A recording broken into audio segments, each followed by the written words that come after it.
At ayun na nga mga idol, Happy New Year sa inyo lahat ha. May tanggap tayo ngayon na Ace 32 inches. May sounds daw to pero walang picture. Pag check ko sa supply ng backlight, 43 volts lang.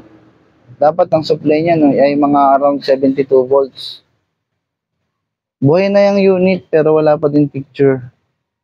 Ngayon, gawin natin dyan, supplyan natin yung backlight niya, backlight socket kung iilaw yung backlight niya. Actually, na-testing ko na kanina, umilaw naman. Ayun o, umilaw siya o.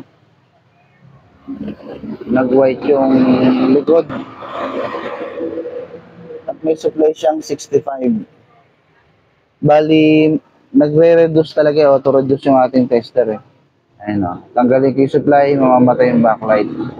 So, problema niyan, itong mainboard, sira yung inverter, kaya para mas mabilis, palitan na natin ng isang buo yan. Let's go! Meron tayong isang buong board na kamukha niya. Ayun, same brand. So, let's go na! At ayun na nga, sinimulan ko lang baklasin ang luma niyang board at pinalitan ko ng bagong board na meron naman tayong nakuha sa mga basag na panel. At ayun, tetestingin na natin. So, ito na. Testingin na natin mga idol. Log in na natin si unit. Alright, may standby na.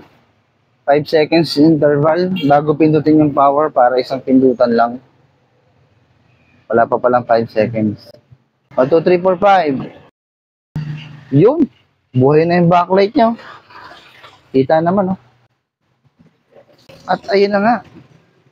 Buhay na siya. Okay na yung unit natin. Lagyan ko lang ng TV Plus para makita natin yung picture. Mas concerned ako sa anak ng lalaki. Kasi ama yun, ang pinalo niya. Ano naman ang sinabi ng anak May sounds na. lalaki dito? May sounds naman talaga eh. Yun o. Okay na siya o.